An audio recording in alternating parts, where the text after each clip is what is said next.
और इसी बीच आपको बड़ी खबर दे दें, बीएपी कांग्रेस गठबंधन को लेकर बड़ी जानकारी निकल कर आ रही है। बीएपी के राष्ट्रीय अध्यक्ष मोहनलाल रोहत का बयान, कहा नहीं होगा भारतीय आदिवासी पार्टी का कांग्रेस से गठबंधन। तो देखिए, बड़ा बयान यहां पर मोहनलाल रोहत का आया है। उन्होंने कहा कि भारतीय आदिवासी पार्टी का कांग्रेस से गठबंधन नहीं होगा। गठबंधन की बातों को मैं खंडित करता हूं, इसका खंडन करता हूं। भारतीय आदिवासी पार्टी के कार्यकर्ता लोकसभा चुनाव की तैयारी में जुटे हैं।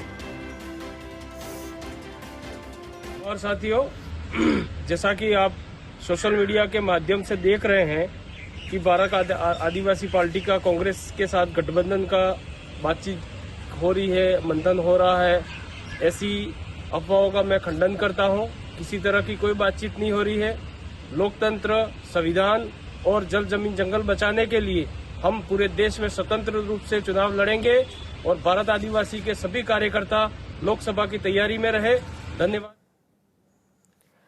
और चलिए अधिक जानकारी लेंगे, क्योंकि हमारे साथ हमारे पॉलिटिकल एडिटर योगेश शर्मा जी बने हुए हैं। योगेश जी, देखिए, पहले जानकारी मिल रही थी कि कांग्रेस पार्टी और बीएपी के बीच में गठबंधन हो सकता है, लेकिन बड़ा अपडेट ये निकल कर आ रहा है कि बीएपी के जो राष्ट्रीय अध्यक्ष मोहनलाल रोहत, उन्होंने कहा है कि कोई भी गठबंधन नहीं होगा। आप भी जरा जानकारी दीजिए दर्शकों को, योगेश जी।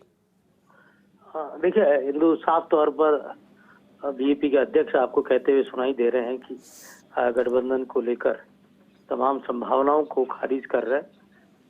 इसका मतलब साफ है कि भारतीय आदिवासी पार्टी कांग्रेस पार्टी के साथ जो गठबंधन को लेकर जो अंदर खाने जो बातचीत चल रही थी, उन बातचीत पर अब आगे कोई भी समझौता नहीं हो पा रहा। उसके पीछे कई तरह के कारण भी हो सकते हैं। एक तो पहले ही बीएपी ने बांसवाड़ा डूंगरपुर सीट पर अपना कैंडिडेट लॉन्च कर दिया। दूसरी ओर उदयपुर से कांग्रेस पार्टी ने अपना कैंडिडेट लॉन्च कर दिया। बीएपी 4 से 5 सीटों पर चुनाव लड़ना चाह रही है और उसको लेकर उनकी तैयारियां भी पूरी है। एक सीट पर औपचारिक ऐलान बीएपी कर चुकी है। राजकुमार रोहत बांसवाड़ा डूंगरपुर से उम्मीदवार बनाए जा चुके हैं और उधर ही उदयपुर में भी कांग्रेस पार्टी ने ताराचंद मीणा, पूर्व कलेक्टर उदयपुर, उनको उम्मीदवार बना दिया है।